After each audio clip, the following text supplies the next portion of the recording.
Hey folks, today's topic, we're looking at some functions. This should all be old news. Well, actually, I shouldn't say all of it, but most of it should be old news.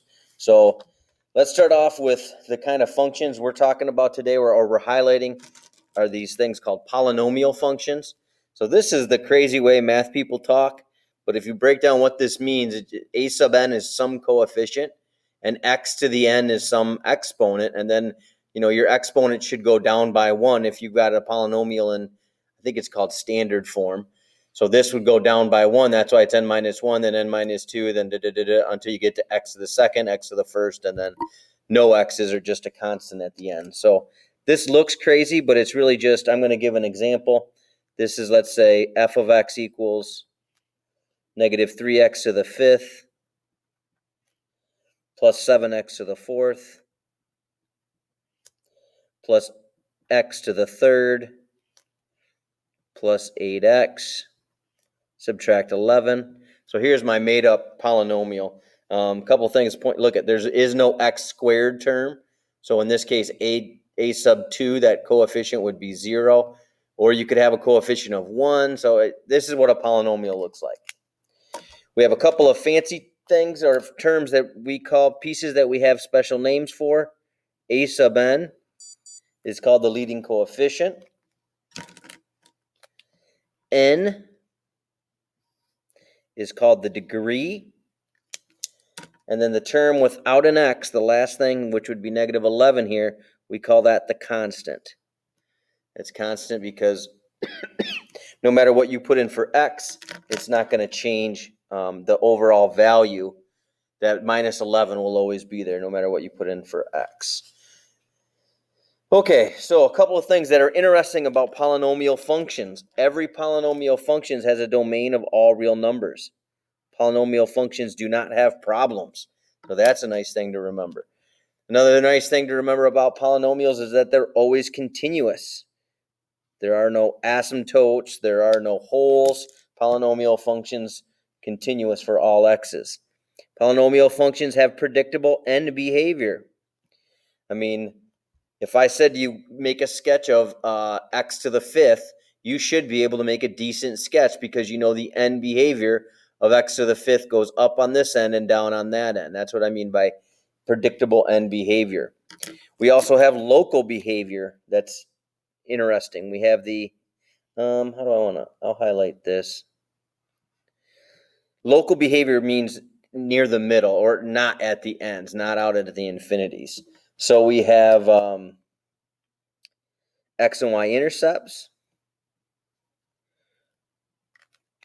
You have to have a y-intercept. You don't have to have an x-intercept, and we'll talk more about that in a little bit.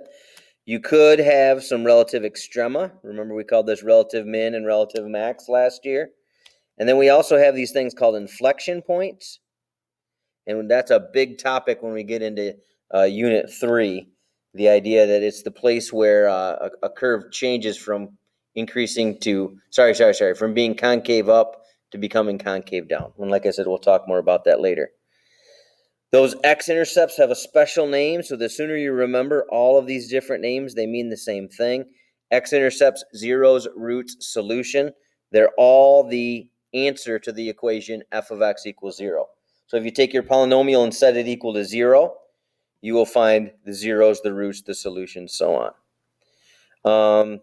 If f is even, if n is even, I should say. If n is even, we've got a couple of characteristics. The first thing that you notice is that there are a minimum number of zeros. So in other words, you don't have to have, could you draw x to the fourth that doesn't have any roots? Yeah, the minimum, this has a minimum. If n is even, you could have no roots for that function. I mean, if you draw let's say you drew a quadratic that was all above the x-axis, that never hits the x-axis. That means that at the least, an even function has no roots. At the most, and this is what a lot of you were thinking of when we were doing P2 maybe, it has a maximum of n roots. Keep in mind the most number of roots you could ever have is whatever your degree is, your highest power. And when it comes to an even function, they have the same end behavior. So like a parabola goes, as you go to positive infinity, it goes up. As it goes to negative infinity, it also goes up. If n is odd, you have to have at least one root.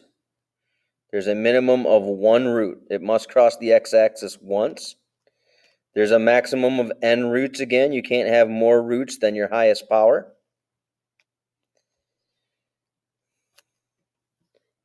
It has a range of all real numbers. Think about the x to the fifth graph. That goes up, up, up, and down, down, down forever. And then when it comes to the end behavior, it has opposite end behavior. So if as you go towards positive infinity, if the graph goes, if one side goes up, the other side's going to go down, and vice versa. So we have these things called inflection points. That's going to deal with concavity. I'm not even going to highlight it because it won't make a ton of sense right now. We decide the name of a polynomial based on a couple of things, based on one thing. Well, I guess you could name them two different ways. It has two names. It has, the first name is based on how many terms. So if you have one term, you have what's called a monomial. Two terms, binomial. Three terms, trinomial. And then everything else is called a polynomial. And you can also describe it based on its degree. So if your degree is 0, it's called a constant, linear. Degree 2 is quadratic. Degree 3 is cubic. Degree 4 is quartic. Degree 5 is quintic. And then the nth degree polynomial after that. So if I was to give you an example, let's do 7x to the fourth minus 6x cubed. This would be described as, to the fourth would be, this is a quartic. It has two terms, binomial. A quartic binomial. Quartic means the highest power is 4. Binomial means that there's two terms. If I go back, maybe I should have sketched these. I think I like the idea of drawing little sketches of an even function and a little sketch of an odd function. Even function, it has to have at least, let me try again. There could be no roots. For instance, here's a function that has no roots, right? It doesn't cross the x-axis. The end behavior goes opposite ways. There's a maximum of 4 roots. If you had an x to the fourth graph, you could have it hit 4 times and come back up. An odd function, no matter how you draw an odd function, at some point it has to cross the x-axis. So it has a minimum of 1 root. There has to be at least one spot that it crosses. And yet again, whatever your power is, it could have those many bends and curves along the way. Notice that the range here is all real numbers. Our graph goes all the way up and all the way down, so it covers all the y values, and then it has opposite end behavior, where this one has the same end behavior. And let's see what we got here at the end. If a is greater than 0, if a sub n is greater than 0, so that means that the leading term, in my class we called this the leading coefficient. If the leading coefficient is greater than 0, f of x at the top. If a of n, a sub n is less than 0, then it x's the bottom. That's what I'm saying. This is only referring back to the leading coefficient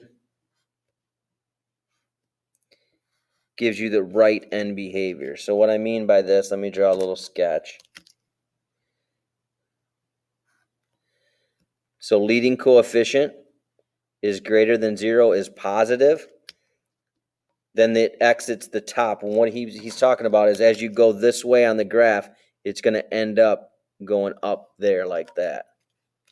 And then over here, let's say that I make a function that has a leading coefficient that's less than 0, your function then is going to exit the bottom. So this time it's going to go down like that on its way out. And what he means by exit, he means going to the right. I don't know if I'd say it like that, but that's what he's talking about. Okay, so here we go. Knowing all the information above, combined with the information from the sign of the leading coefficient, will allow you to quickly gather great insight into a polynomial. So here's this crazy polynomial. I wouldn't want to try to make a really nice sketch of it. That would be a pain in the butt. But finding a couple of characteristics is pretty easy. For instance, the domain should be pretty easy to figure out. You have 5 seconds. 5, 4, 3, 2, 1, 0. Domain of our function. This is a polynomial. That's why I only gave you 5 seconds. There are no problems. So its domain is all real numbers. Let's talk about end behavior next. What's the end behavior? End behavior. Now what I mean by that is I'm saying what's happening to my function as x goes towards the negatives. What's happening to my function as x heads towards the positives. So if we make a little sketch, we can get a pretty good idea of where our graph is going.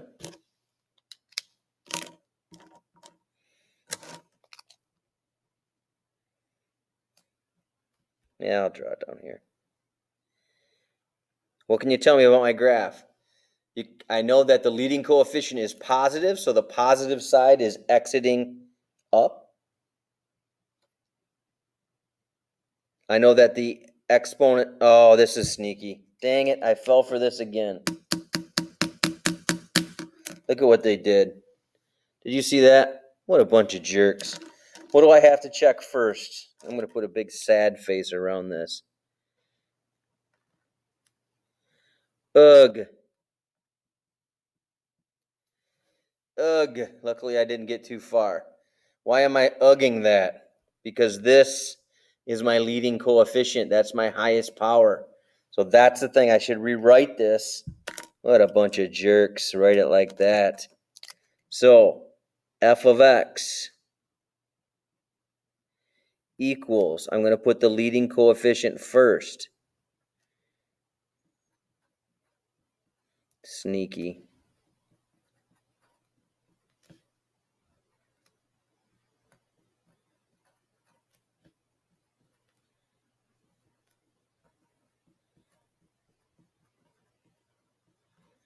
Jeez. Okay, so I rearranged it. Now let's try to make a sketch of this thing. So my leading coefficient is my domain still negative? Yeah, this is a polynomial. I don't care if it's in standard form or not. A polynomial has a domain of all real numbers. So now I'm going to sketch this thing. That -2 means that my graph is going to exit to the bottom. So as I go towards positive infinity, this part of the graph is going to go downhill. That's because I have a leading coefficient. Once I get it in standard form, that's negative.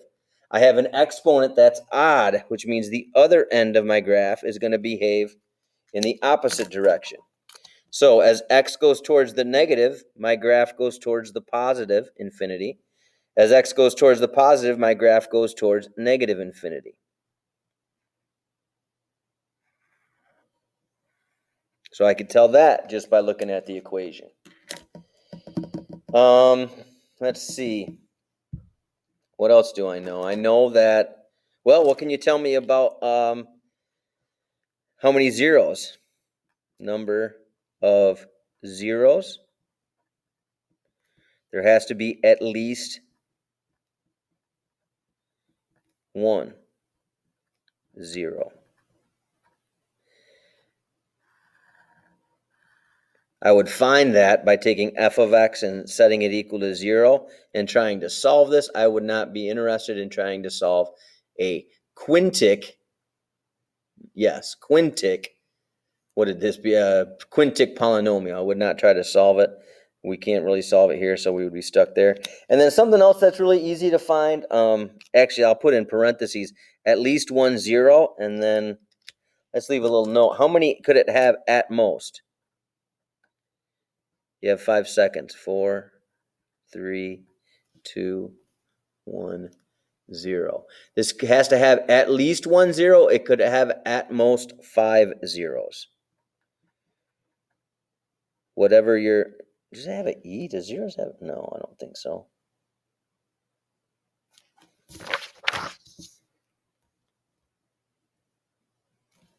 Maybe we should say roots then. I don't know. I don't think it has it.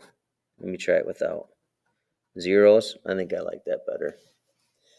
At most 5 zeros. One other thing that's real easy to figure out with a polynomial is the y-intercept. What do we know about all y-intercepts? They have 0 for x. So if I put in 0 for x, that's gone, that's gone, that's gone, that's gone, that's gone, and it ends up being my constant. So 0, 288 would be my y-intercept. All right. Remainder theorem. We can. I'll talk more about this little box with an example. So there's 2 ways to divide when it comes to polynomial. You can divide using long division, or you could divide with this thing called synthetic division. I'm going to show you both ways, but I'm going to do it by long division first. And in this case, you wouldn't have to do this by long division. You only have to do long division. Must use long division if exponent or leading coefficient is not equal to 1. So this number, the thing that I'm dividing by, I guess exponent or leading coefficient of divisor of the divisor is not 1, then you have to do long division. In this case, this coefficient is 1. The exponent is 1, so we can do this synthetically. I want to review long division with you, and then I'll show you how to do this synthetically. So we're doing x minus 2 is getting divided into negative 2x to the 5th. Oh, did they put it in order? Yeah, they actually did put it in order. Plus 8x to the 4th plus 50x cubed. Subtract 128x squared minus 216x plus 288. Yeah, So I'll be there right around 4, but I gotta let the dog out. I'm making a video. Okay. Oh, All right, buddy. I'll see you there. be good Hey, enough. Swanee. Nice to see you, Swanee. Good to see you, Scott. Yeah, take care.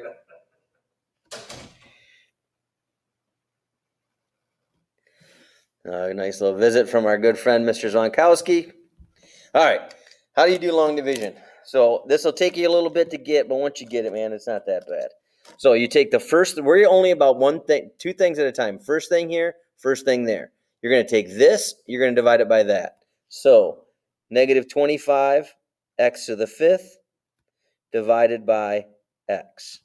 Negative 25x to the 5th divided by x. The only thing that's, where did I get 25? Negative 2, let's try this again. Negative 2x to the 5th divided by x. That one of those x's canceled. I get negative 2x to the 4th. That's what's coming up here. Negative 2x to the 4th.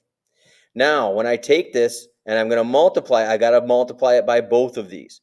So negative 2x to the 4th times x is negative 2x to the 5th. This should always happen that these are the same thing. Negative 2 times negative 2 is positive 4, x to the 4th. Now, if you remember from pre-calc, what was the saying? Draw the line, switch the signs. So now I can cancel these out. Those are gone, and I get 8x to the 4th minus 4x to the 4th, which is 4x to the 4th,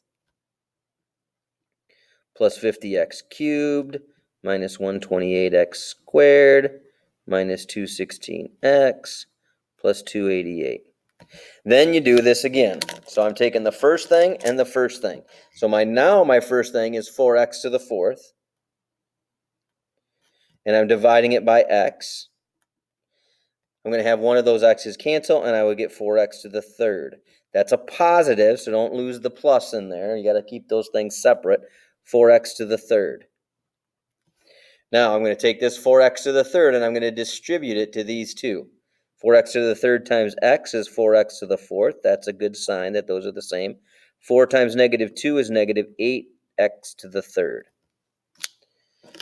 Draw the line, switch the signs, and I get 58 x to the third minus 128 x squared minus 216x plus 288. All right, I'm going to encourage you to pause here. I will not know, I'll never know if you paused. But I would encourage you to pause and try to do the next one on your own. Okay, so let's see how you did. So now I'm taking the 58 x cubed, and I'm dividing that by x. So one of those x's are going to cancel out. I get 58x squared. That 58x squared then comes up here. And I take that thing and I distribute it to these two. 58x cubed minus 116 x squared. 50 is 100, and 8 and 8 is 16. That makes sense. Draw the line. Switch the signs.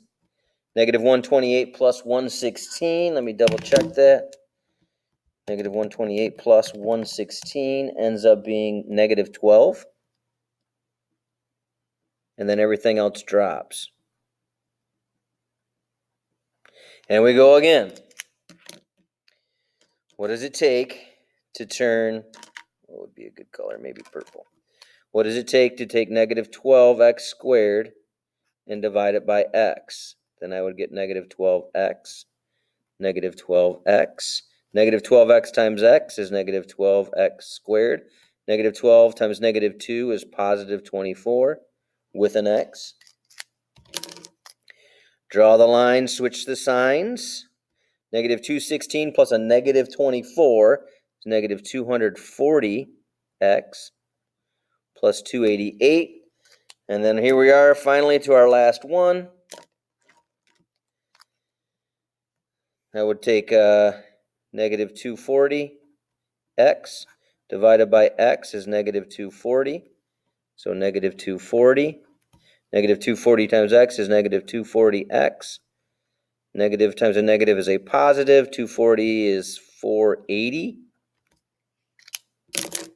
Draw the line, switch the signs, and I get negative 192. So if I were to rewrite this then, what would this look like after I did the division? This is what we call the remainder. Now when you're in elementary school, you could just write r negative 192. We're not in elementary school anymore, so we have to write it out properly. So we would say negative 2x to the fourth plus 4x cubed plus 58x squared minus 12x minus 240. Ooh, can I make it? Minus 192 over, and then what did you divide by? X minus 2.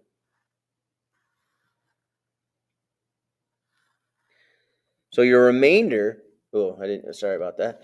My remainder still needs to get divided by the x minus 2, but we can't simplify that at all. So the best we can do is just write 192 over x minus 2.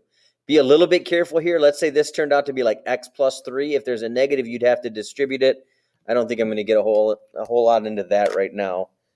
We could talk about it when if it shows up again.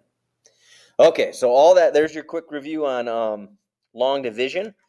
Let's review how to do this with synthetic division. Synthetic division is so nice because it saves us all that work that we did.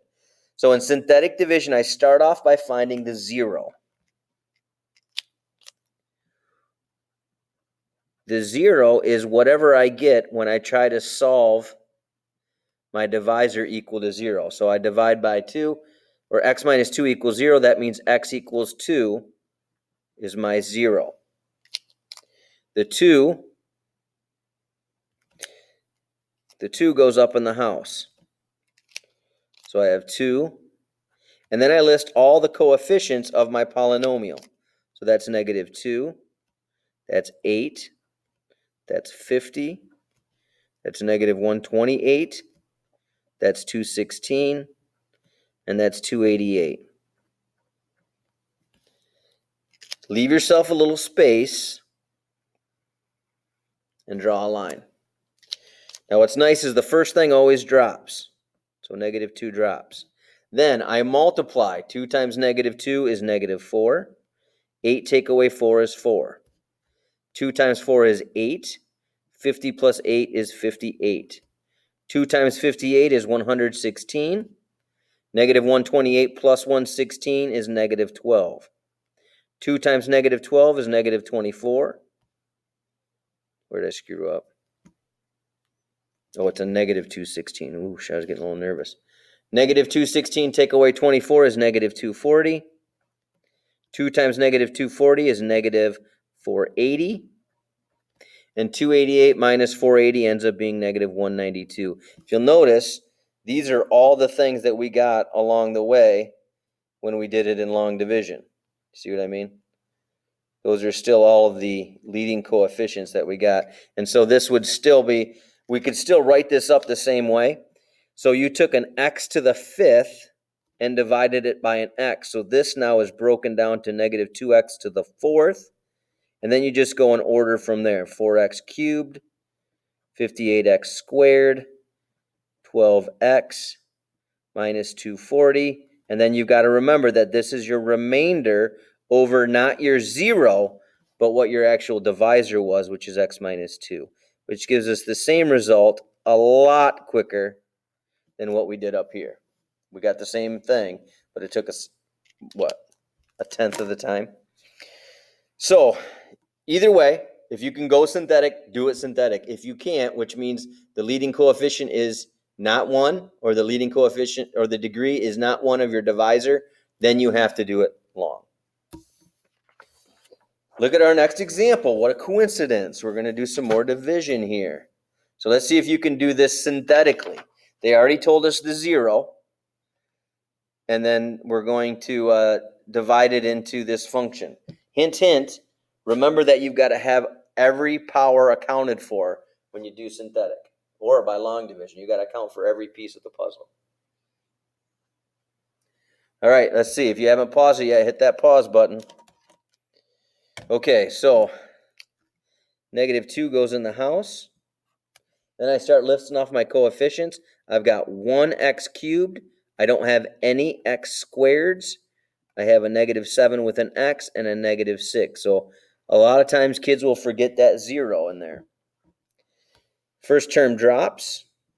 Negative 2 times 1 is negative 2. 0 minus 2 is negative 2. Negative 2 negative 2 is 4. Negative 7 plus 4 is negative 3. Negative 2 times negative 3 is 6. Negative 6 plus 6 is 0. So if I were to rewrite this now, if I were to clean this up, this was an x cubed, and we divided it by a single x, so that would knock the exponent down by 1.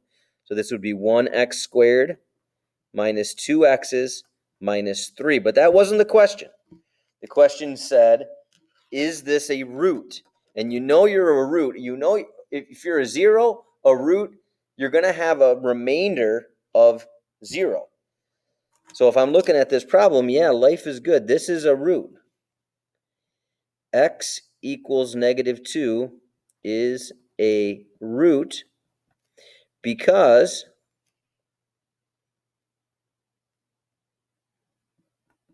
it causes a remainder of 0. So when I synthetically divide this, I get a remainder of 0. That means that negative 2 is one of those places where my graph would hit on the x-axis. And I'm just going to prove it real quick. Those of you who doubt mathematics, x to the 3rd, subtract 7x, subtract 6, graph it. I'm going to trace to negative 2, and sure enough, we've got a y value of 0. So here's a little shortcut to save you some time. This is what you call synthetic substitution.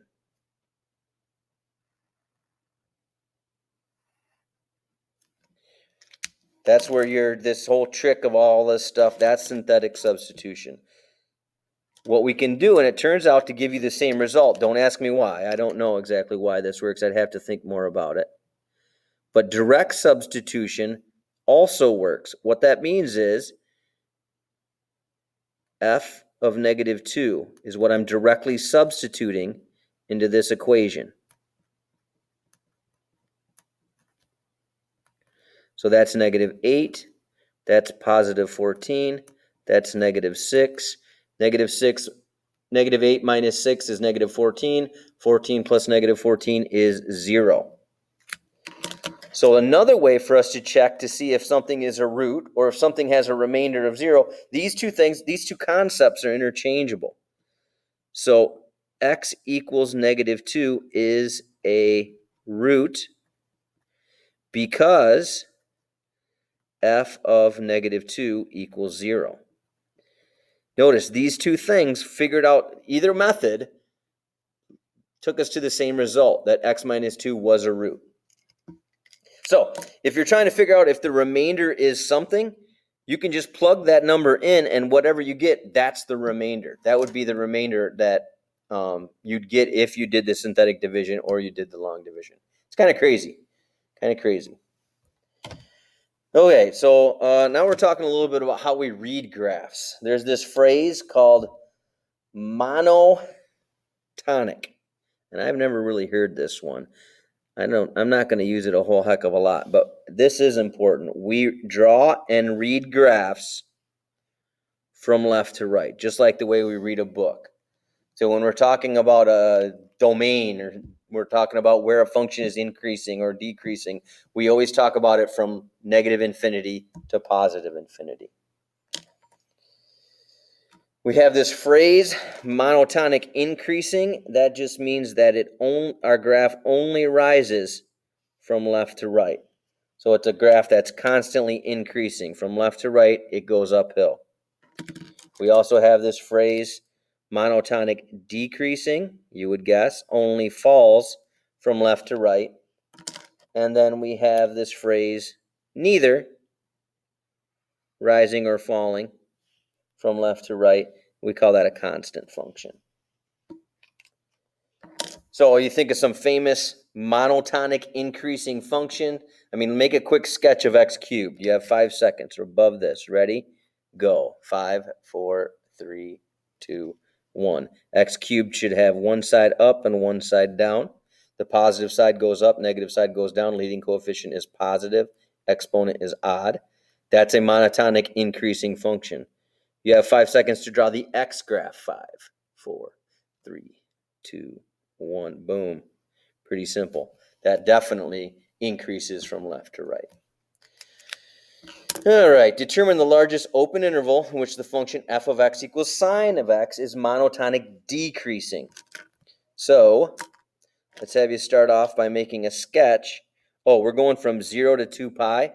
So let's make our sketch this way. Okay, I'm going to give you a 5-second lead. Start sketching it. So the first thing I want to do is I want to put some tick marks. Whenever I graph a trig function, I'm going to have 4 tick marks, because I want to go from 0 to 2 pi. And there are 3 places that I'm going to stop along the way. Pi over 2, pi, 3 pi over 2, and 2 pi. We can remember this back from our unit circle days. Here's a unit circle. This is 0. This is pi over 2. This is pi. This is 3 pi over 2. This is 2 pi. So these 4 corner points turn into 5 because you count one of them twice. All right, you're graphing sine here. See how you did. So I'm starting at this location. This location is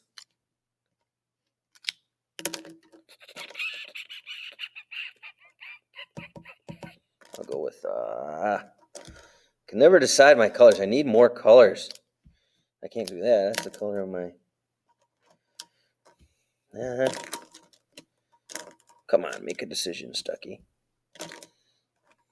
I'll go with green again. First one I grabbed, and here I am back at it. What point is this? This is the point 1, 0. This is the point 0, 1. This is the point negative 1, 0. This is the point 0, negative 1. We're making a sketch of sine, so sine is the same as who? Those are our y values. So as I look at y, my graph's going to start at 0. It's going to go up to 1 by pi over 2. It's going to go down to back to 0. It's going to go down to negative 1. Then it's going to come back to 0. And I connect this all with a smooth curve. All right. Now, if you can't sketch that, you got to get to the spot where you can sketch that. That's a pretty basic function. We didn't even transform it. This falls into the category of something you need to memorize. So we're trying to figure out where this thing is monotonic decreasing.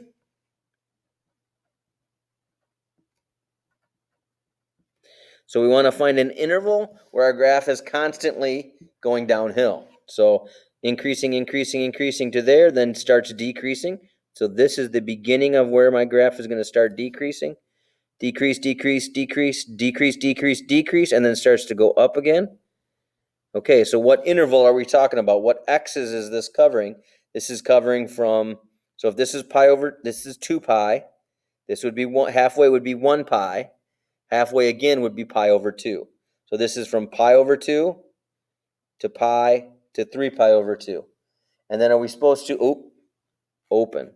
So that makes it easy. We want the open interval, so that means I'm not going to include from pi over 2 until 3 pi over 2.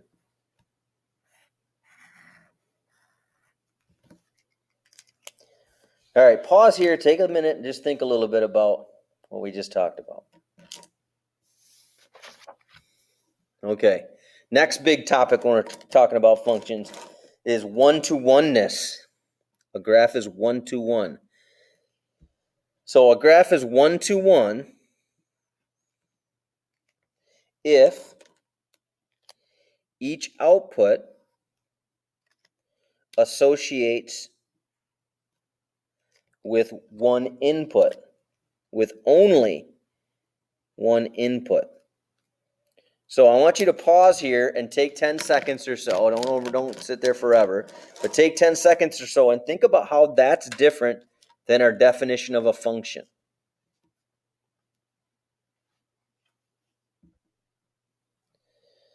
All right, let's see. A function, each output is associated with only one input. One-to-oneness is different than a regular function because a regular function, each output can be associated with many different inputs. Let's take the function x squared. F of x equals x squared. Let's take the input of 4. What's 4 squared? 16. Let's take the input of negative 4. What's negative 4 squared? Also 16. You see what I'm saying? We have each output is associated with only one input. This output is associated with two different inputs. So an x squared function is not 1-to-1. So how do you know if a function is 1-to-1? Well, we have something now called the horizontal line test. Now, I would draw the vertical line test to see if the graph itself is a function. But if it's 1-to-1, then it's horizontal line. It would also F would also pass the horizontal line test. So a function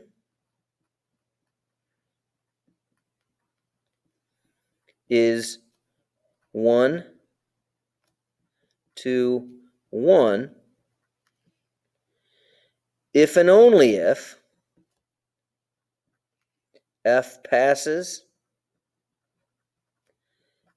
the VLT and HLT. I should say a function F. A function F is 1-to-1 if and only if. So it's kind of silly to write. I guess I like the way to write this up. I think it makes more sense.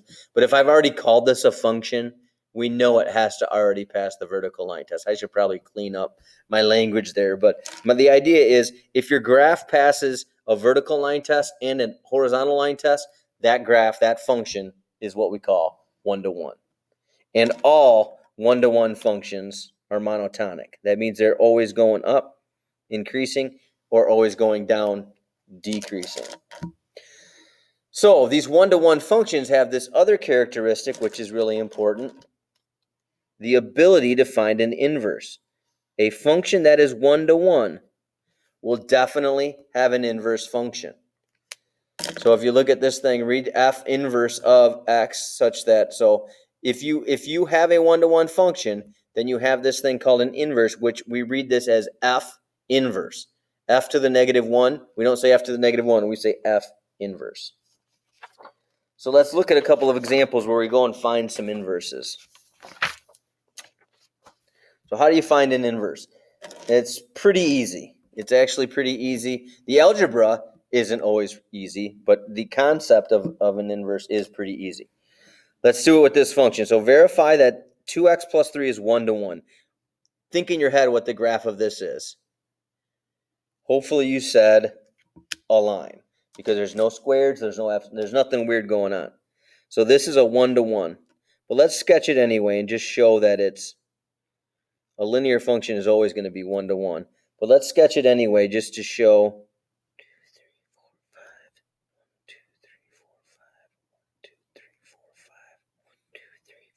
Just to show that it passes the HLT and the VLT. Okay, so here we go. Actually, you do it. Pause. Come on. You can sketch this. You don't need my help. All right, so this is y equals mx plus b. This is my slope. This is my y-intercept. You begin at the y-intercept. Then your slope is up 2 over 1. And then I ran out of room, so down 2, back 1, down 2, back 1. I play connect the dots. And there's my graph. Notice, what can you say about f? F passes the VLT, which means it's a function, and the HLT, therefore f is 1-to-1. And why we care so much about this is because it also guarantees that f has an inverse function.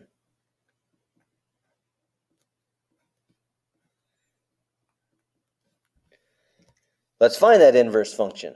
So we're supposed to verify that it was 1-to-1. We did it graphically. Now we need to find the inverse algebraically. And finding an inverse is as simple as switching x and y around.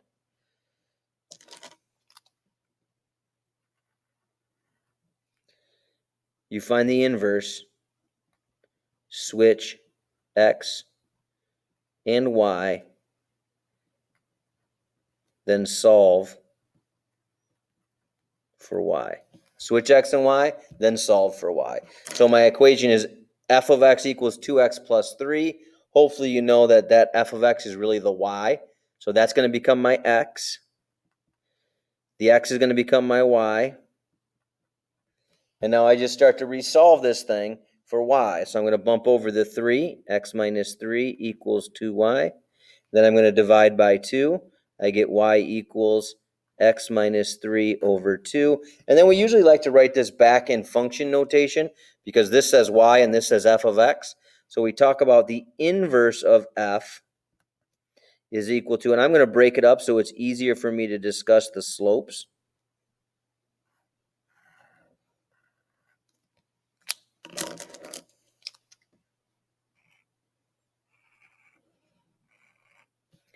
So what do we notice about the slope of the function and the slope of the inverse?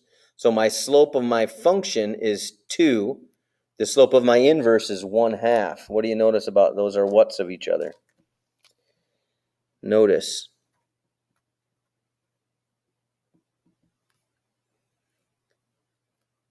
Slope of f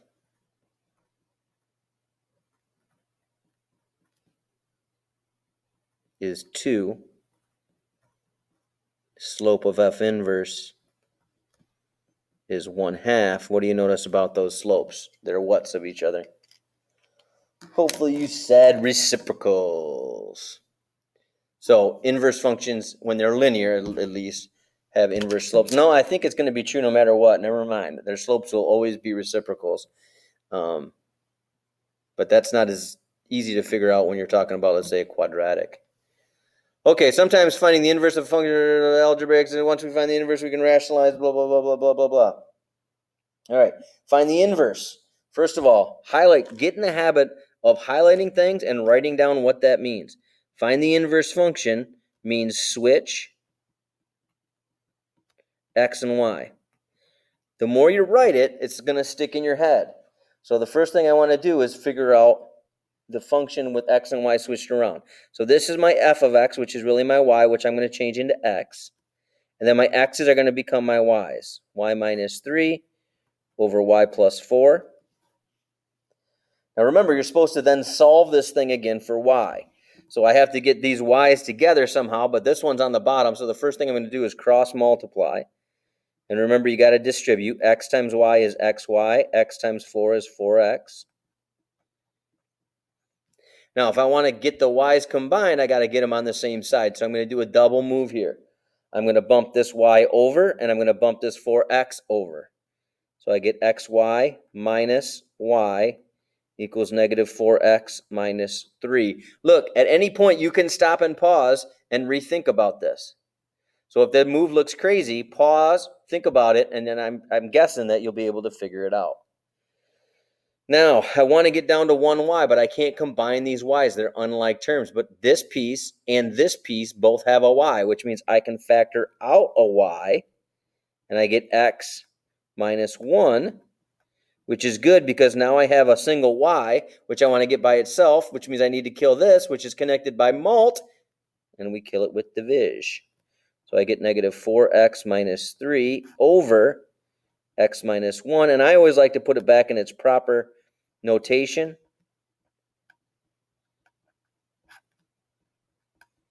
Of f inverse.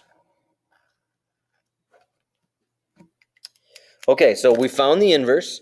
What do you notice about the vertical and horizontal asymptotes of the two functions? The intercepts, the domains. Well, let's talk about this in terms of their graphs. Let's actually graph them. So I'm going to graph this guy. Well, let's first figure out what is the stuff that we care about with a rational function. We care about the HA. We care about the VA. There's not going to be any holes, so I'm not even going to include them. Nothing cancels here. We care about the zeros. And we care about the y-intercept. So up here, I'm going to sketch this function. I'm not going to do any tick marks yet because I don't know any of the information for my curve. All right, what could we do here? What could we do? What could we do here? What could we do? Let's go with light purple. All right, how do you find the HA? You should pause maybe pause here and try to figure these out.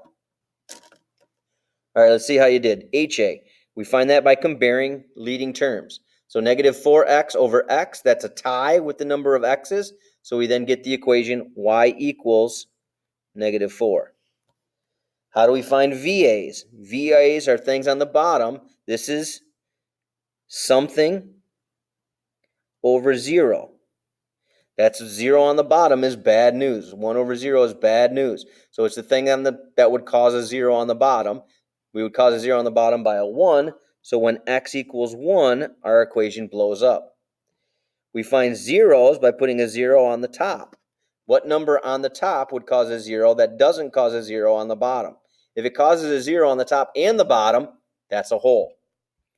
Okay, so what number would cause a 0 here? I'm going to do a little bit of legwork, a little bit of algebra over here. I'm going to solve this because I can't tell just by looking. Okay, it's going to be negative 3/4. Maybe you could tell just by looking. So my 0 is at negative 3/4, comma 0. And then your y-intercept, what do you know about all y-intercepts? They have a 0 for x. So when I put in a 0 for x, that cancels. I get negative 3 over negative 1, which is 3. Now let's sketch this thing. So it looks like I need 4 tick marks. I'm not going to, I hate the tick marks.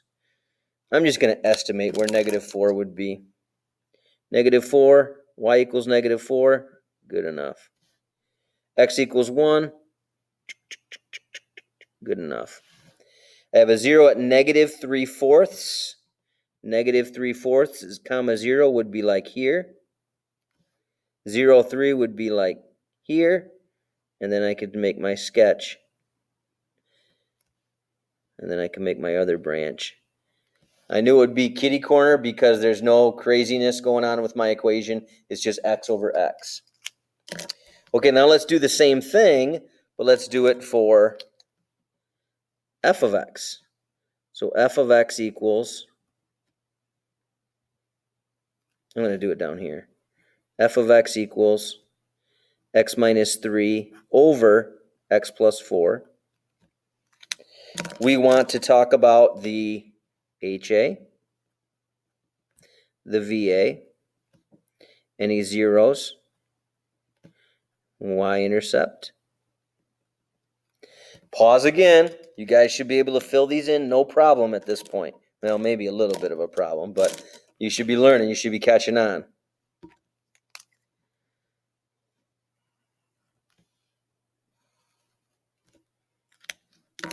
All right, let's see how you did. HA, compare x over x. It's a tie, so it goes to the coefficient. VAs, this is causing a 0 on the bottom. -4 would cause a 0 on the bottom. Zeros, this causes a 0 on the top. What number causes a 0 on the top? 3. Y-intercepts, plug in 0 for x, I would get -3/4. Okay, let's sketch this thing. My HA is y equals 1. My VA is x equals -4. My 0 is at 3, 0.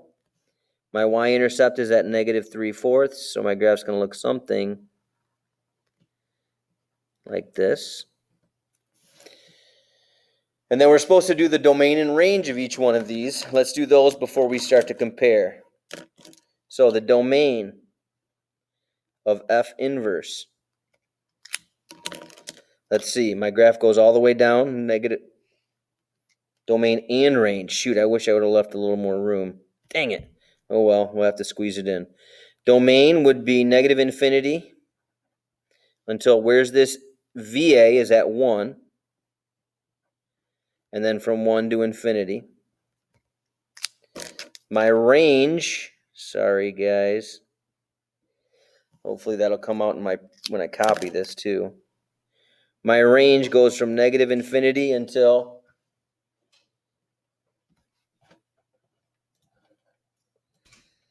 another interruption. Okay, so here we are. My range, -infinity until here, which was -4. Union with -4 until infinity. And let's go over here and do our domain of F and our range of F. My domain goes all the way to -infinity until my VA, which was at -4.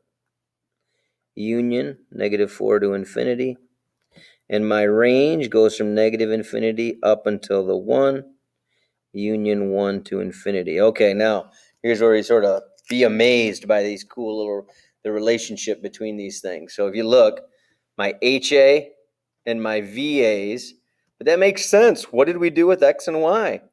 We flipped them over, or we switched them. So your X and your VA becomes your HA becomes your VA. Look at your zeros and look at your y-intercepts.